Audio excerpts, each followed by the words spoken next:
Hi, everyone. I hope you have a good time at Web2day. And it's a great pleasure to see you all here. Or not, there's a lot of light in my face. I might as well just be talking to myself. But we'll see later on. So we're going to be talking a little bit about the gaming industry today, and more specifically about why games are being released in a buggy state, how that does this affect the players, and what can we do to make that stop. So I'm going to start now. Okay, so before I start with the actual part, let me introduce myself formally. My name is Silvia, as you already heard. I am Bulgarian, and I've been living in France for a little bit over a year now, which obviously wasn't enough for me to learn French, but let's move past that. I am currently working at AB Tasty, which is a company that does CRO and personalization for websites. We are providing this software that allows you to modify your website in a specific way for specific audiences, make it nice for them. You can also evaluate their honest reactions to different versions of your website, and modify it in the best way that they evaluate it as best way, actually. And I am working as a quality responsible, which means that I am responsible for the quality of the product that we deliver. Before that, I worked for a few years in the gaming industry at Gameloft, and I was the QA department manager in the Sofia studio. So I was responsible for 7 teams, that each of which worked on a specific game, and most times at the same time. We released quite a lot of games for the period that I worked there. Some of the titles are Asphalt 8, World at Arms, March of Empires, Dungeon Hunter series. It's a lot of titles. It was a great pleasure. The company specifies in mobile games, but through the years, I had the opportunity to experience a lot of games through the eyes of a gamer and game enthusiast. And even after I quit the company, I still continued being interested in that, doing research in that area, trying to figure out a lot of the issues that the industry has. How can we fix that? How can we make that better? And I continued communicating with a lot of producers and designers, and it's still a great passion of mine, and I'm still working in making it better as much as I can help for that. Now, I recently leveled up to 31 years old, as you can see, and my attribute is intelligence, allegedly, or not. We'll see at the end of the speech. Let's actually start with the main subject. We're going to go back to the main menu and start with the first question that we ask ourselves often. Now, whether you're an aspiring game producer or a game designer, or you are just a game fan, whenever a big title comes on the market in a buggy state, you can't help but wonder, why did they let that happen? How did they let that happen? So many resources were put into it. Couldn't they do something? Couldn't they make sure that they released their beloved game in a better state? Well, probably they could have, but in this situation, they didn't. And worry not, today I'm going to explain the reasons why things like that happen in this day and age. Again, how does that impact player retention and player satisfaction? What can we do to prevent that? What kind of strategies we can employ to prevent that? So, first of all, there are specific cases in every time something like that happens. There are specific reasons. There is something specific for that situation. But in the general case, in the gaming industry, it usually boils down to 2 main reasons for games being released in a buggy state. And those reasons are production issues or scheduling issues. Now, on the production side, there are 3 main factors for having buggy games on the market. First factor, we didn't catch it during testing. The second one is we can't fix it. The third one, it will cost us too much. It will cost more than it is worth. Now, when we talk about the first reason, we didn't catch it during testing, that pretty much never happens. That is very, very rare to happen, especially when it comes to big, impactful bugs. Testing is set up usually in a way that is going to catch those things. So if something came on the market in a buggy state, that usually comes to we can't fix it, or we can't fix those issues, or it will cost us more than it is worth to fix those issues. And those two reasons don't mean, they're not caused by laziness of the developers team. They're not caused by the team not caring or not being skilled. They're usually caused by decisions made very, very early in the development process. Such decisions like your game engine, for example. And I'm going to give an example. Usually, one of the reasons, one of the biggest bugs out there and easiest to spot is graphics issues. And when you run into that, it doesn't necessarily mean that the animators weren't good enough. It usually means that the way your game engine handles animation or your animation system works is not really compatible with what you are delivering. And both of those are, again, picked very, very, very early in the development process. So by the time issues start appearing, if you have to change your engine or your flawed animation system or even modify it, that can bring a lot of issues all over the game, or it can even potentially set a development months back. And more to that, there are a lot of companies don't build their own engines because that's a great investment. That is not an easy thing to do. So they usually run to some of the already proven options out there, like Unity or Unreal, and they would also throw in some middleware tools like Fmod or Havoc, and those are good. They're usually the best option. But you have to consider that once you go to those, you're already counting on a third-party tool. And talk to any experienced developer out there who has developed at least one game. They will tell you endless stories about the engine company promising to deliver a feature or promising to do an update that never happened. Or they had to implement a patch into their middleware tool, which broke everything. Again, when those things happen, it's usually so late, and then they have no other choice than to release that flawed game. And to be honest, I am not defending releasing buggy games. That's just bad business. It means something was done wrong. But still, we have to consider the reality of the situations. And again, those were examples for production issues. But more often than anything else, buggy games are released in a buggy state due to scheduling issues. And now, every time a game like a big game is released in a buggy state, the fans will come up with a very valid question, but at the same time, not entirely valid. Why didn't they postpone the release in order to make sure that it's released in a good state? Well, that's all good and it could be valid, as I said. But the problem is that, first of all, release dates and marketing campaigns are locked months before the release. Very, very early, and a lot of money are involved in that. You can't change those at will without risking a huge cost, without having to lose a lot of money, basically. And this is a business. Another thing, release dates. Release windows are very, very important.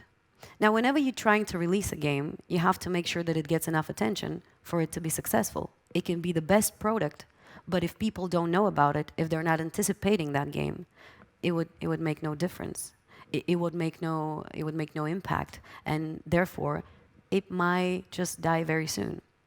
So whenever you're releasing a game, you're going to have to make sure that it's not released in the same week with another big game, because if you were releasing in the same week with any given Blizzard game, for example, you're going to be overshadowed by it, and then it wouldn't make impact. Pushing a release date, even 1 week back, it has the potential to screw basically your entire game performance from there on. And that's why release dates are crafted very, very, very carefully. And that's why you can't push back. And another thing, team scheduling. Now, big companies usually have several teams. Each team works on a project. Once the project is done, they move on to the other one. Or they move on into helping another team with their own game. If you have to push back the release date and your team has to continue working on this game, can't start the next project or can't help their colleagues on the other project, that means that not just this game is postponed. That means that other projects are also postponed, or they're gonna run into scheduling issues themselves. It's all a domino effect, and that is something that companies cannot avoid. So those are issues that are very heavy, and they do impact the performance of your game. That they might mean that your game is going to be buggy, but what does that mean for your game when it comes to the market? What kind of impact does that have on your game? Well, let's examine that. We're gonna go to the PvP mode, which is basically bugs versus bad design. To talk about this, I'm gonna bring a little bit of statistics. Roughly a month and a half ago, GameIndustry.biz released a study which was done on 10 million Steam user comments on over 6,000 games. What that study revealed was very curious, very interesting. I'm sorry, we have a little bit of a mouse issue.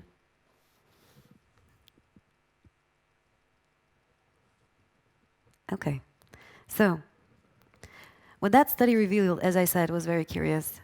17% of the negative comments were negative because of bugs, which means that the players weren't satisfied by the game because of the bugs. Then 57% of the negative comments were due to bad design, meaning over half of the players were unsatisfied by games when they were unsatisfied, obviously, because of bad design. And then when you look through the positive comments, 42% of them were positive, even though they were mentioning bugs. So the players found bugs, experienced bugs, but they still liked the game. That didn't ruin their experience, that didn't ruin their opinion about the game. And basically, that generally means that players are rather concerned by bad design than buggy games, which doesn't mean we shouldn't be fixing bugs. That's not what I'm saying. What I'm trying to say here is that we need to focus our efforts into fixing the big bugs that impact the user experience rather than all of the bugs. We need to make sure that we deliver quality experience to the users, not just bug-free game. And how do we do that? How do we distinguish the big impactful bugs from the ones that don't really matter that much? How do we both deliver a great experience to the players and at the same time make sure that the game is not full of bugs? Well, that will lead us to our next point, which will be probably the most throughout one. And we're gonna make the mouse work? Probably not.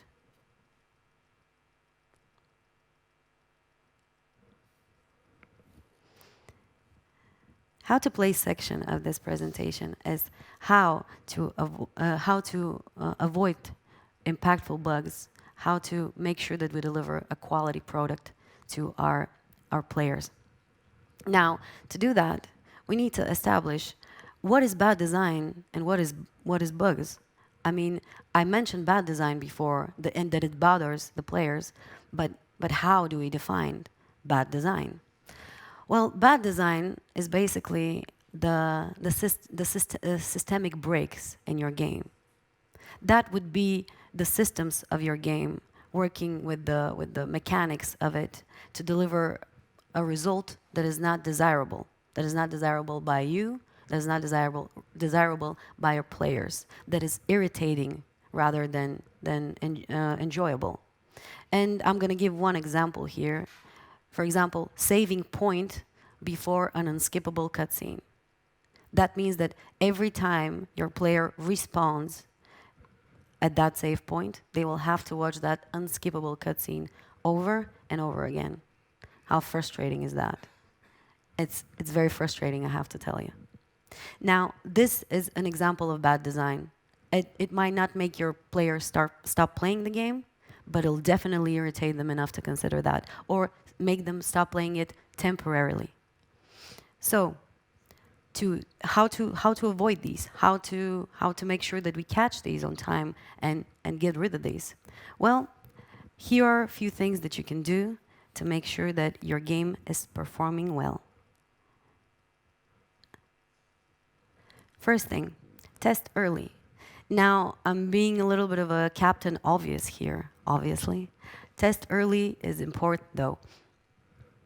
A lot of the bugs can be catched on an earlier stage, as it's normal, obviously. But in most companies, they tend to push testing way back once the game is mostly done. Nobody wants to show their creation earlier because they are afraid that people are gonna have misconceptions about what they're trying to deliver, because they think, oh, they're gonna find things that we are about to fix, but we didn't have time yet, so we don't need that kind of feedback. Nobody wants to be criticized about what they deliver, but it's important to move past that and to learn to take criticism and learn to take it earlier so you can anticipate things that are going to happen later on. And to be more specific, whenever a game is being created, regardless of if it's going to be a small indie game or a big AAA title that's going to take years of development, whenever you deliver a game, you're going to have your MVP within 3 weeks. And by that, I mean minimum viable product. You have to have that within 3 weeks. If you don't, you're doing something wrong. You're going to have it that early, something to play on. What is minimum viable product in this case, though? Well, that is the smallest thing you can create that, once shipped, will still give you valuable information. That is the absolute minimum that you can deliver, that can be playable, and that can make your players give feedback back to you. Why do you need that? Well, very simple. The minimum viable product is the core of your game, the absolute core of your game. Nobody will want to play your game if it's not compelling, if it's not interesting, if its main content, main core is not compelling and interesting. Doesn't matter what kind of graphics you're gonna put in it, what kind of beautiful characters you're gonna put in it, how much pizzazz there's gonna be in your game, how bug-free it's going to be. Nobody is going to want to play it unless your main core is not compelling. That is the main thing, and that is your MVP, basically. If by itself, without assets and everything, it's not compelling, it's not going to work. Let's take Mario, for example. Probably the biggest franchise ever, probably the most famous title in gaming industry ever. It didn't even matter what the idea is. It didn't even matter who the characters are. Now they're iconic. Now the characters can sell the product. But back then, when it started, it didn't matter. It's an Italian plumber on mushrooms running around. How is that compelling in your mind? Now it is, again. But back then, what the MVP for that product would be a square that, or whatever character, just running and jumping over pits. That would be the MVP. That should be compelling enough by itself.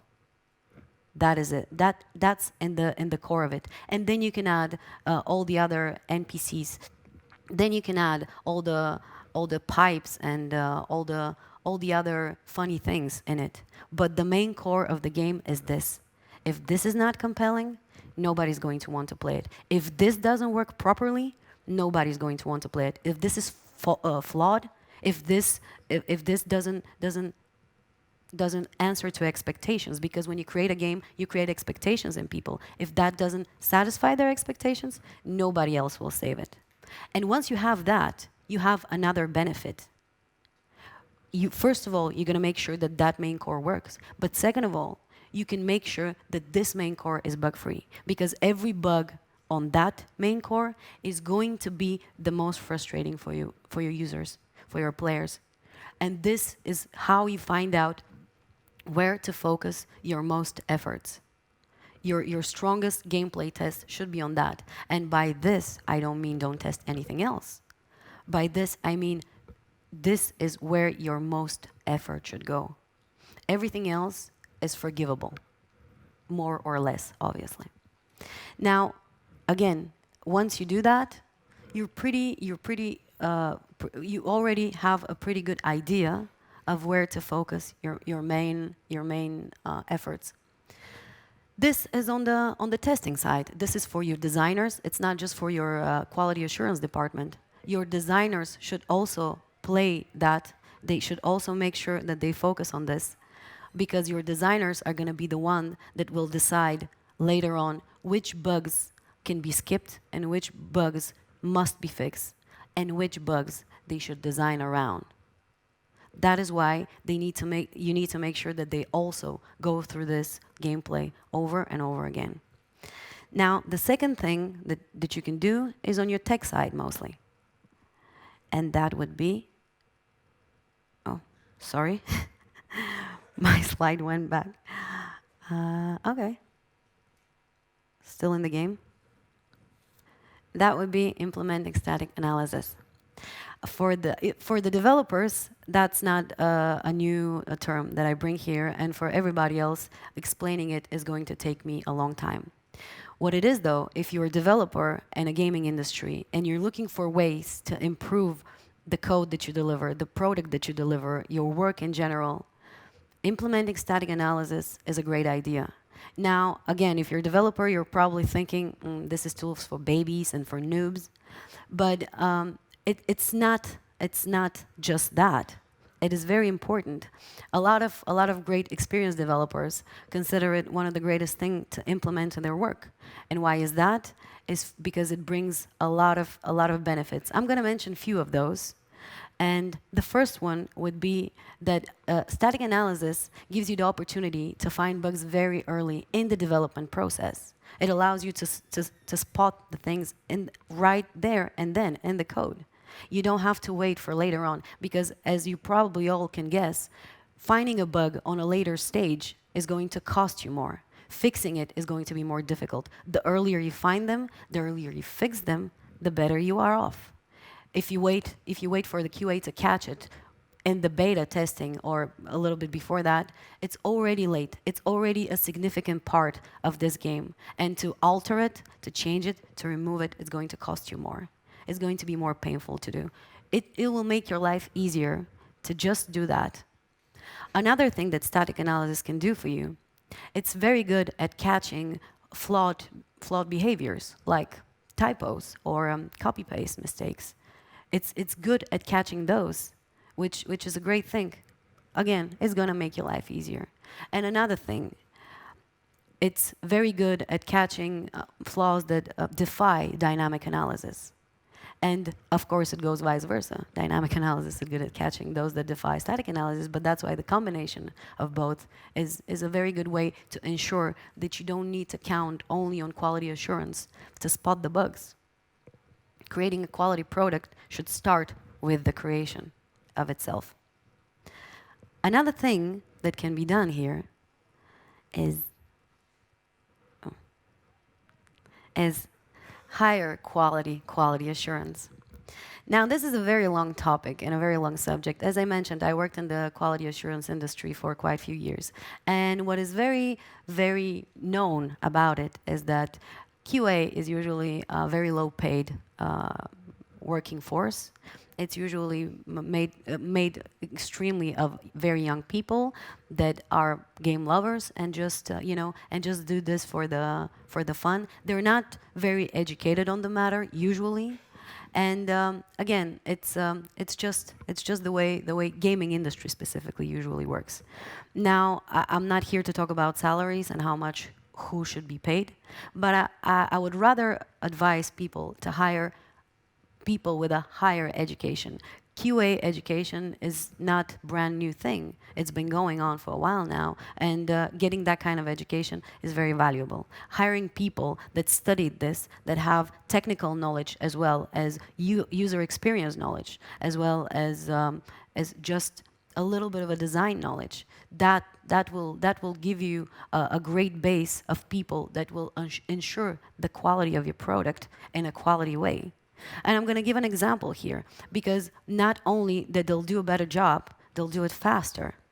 and in a very elegant way, let's say. For example, if you have adventure hack and slash, role-playing hack and slash, you have a bunch of characters to pick from. Each of those characters comes with hundreds of items of equipment.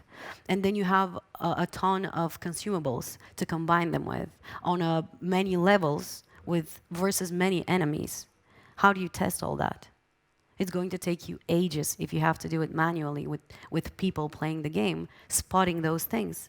And hiring 20 people to do it for 2 weeks, and then, delivering results which will cost time, and then you can't be sure that they'll catch everything.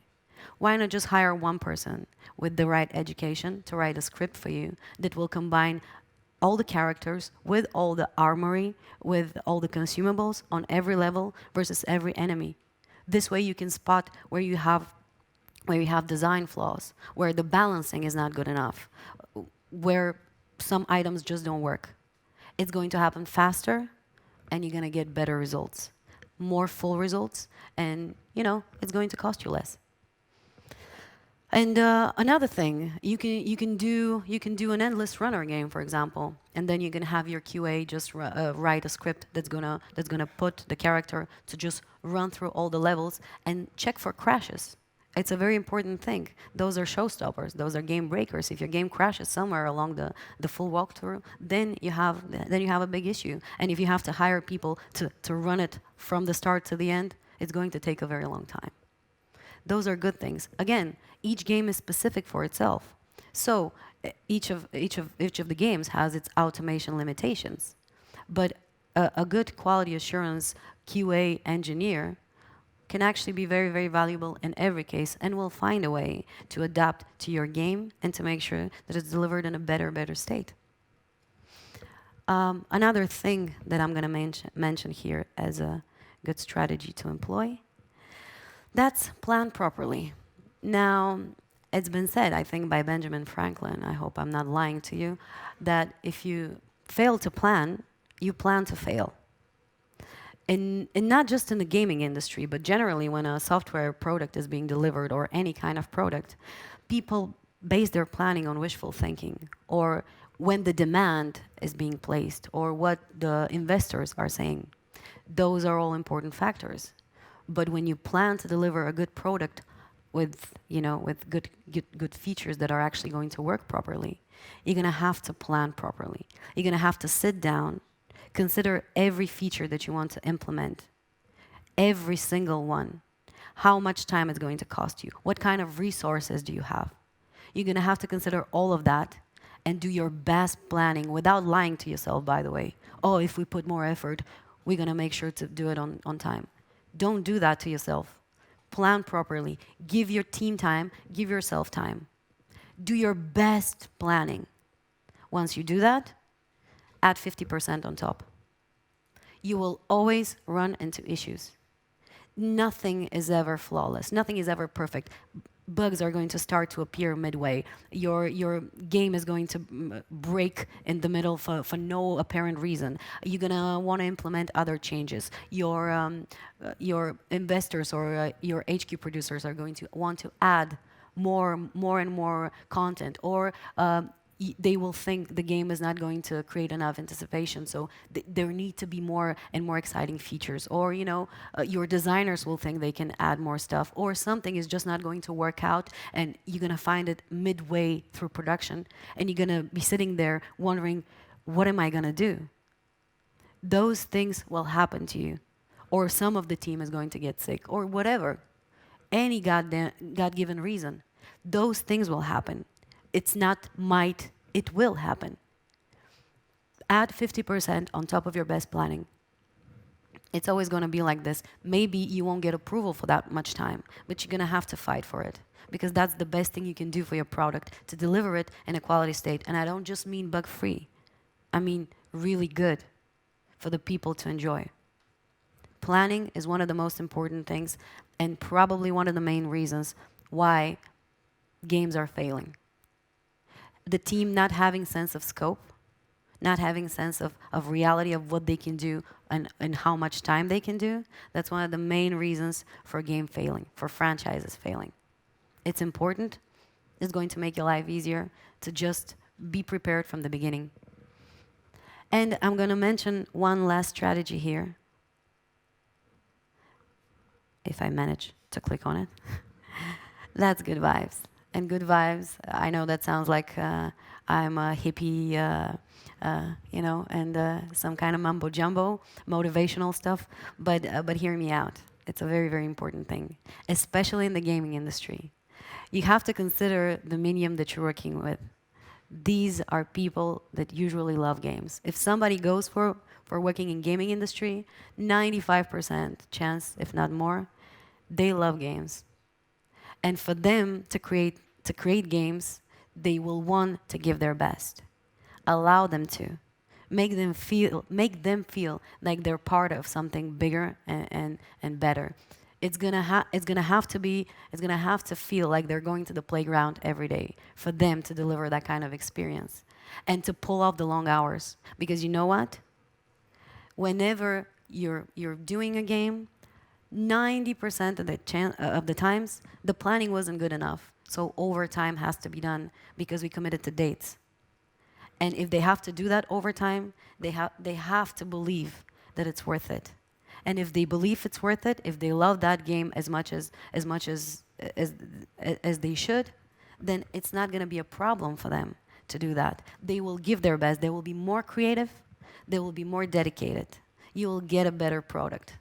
You will get a better design. You'll get better quality of the product. They will give 110%. I can guarantee you that. I've seen it. I've seen how people work in this kind of environment when it's very, very strict and when it's a little bit more loose. And by a little bit more loose, I don't mean just have chaos, but you have to find the middle ground where you make people feel like they are part of this team, that this team cares about them just as much as they care about this team, and then just make sure that they're still doing their job.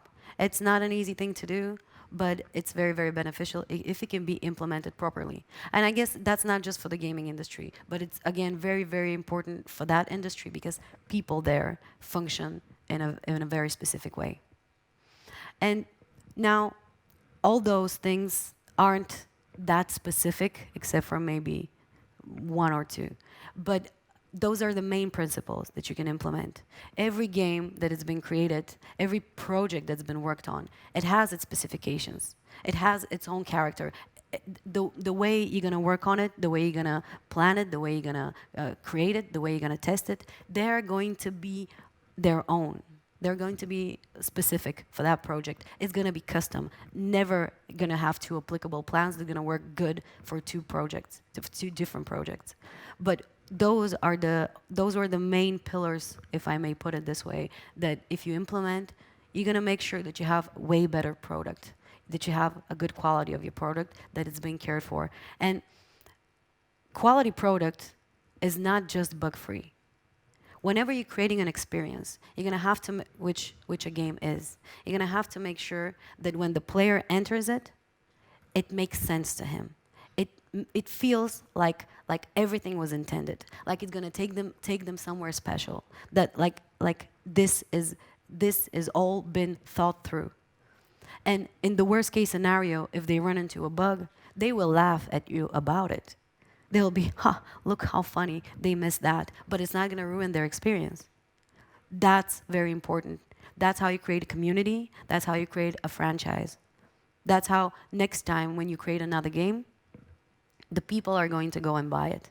They're going to wait for it. They're going to be thankful to see it, even just because you created it. That is a very, very important thing for any company to be successful. And, well, I think that's pretty much all I had to say on the subject for now. And you managed to finish the game.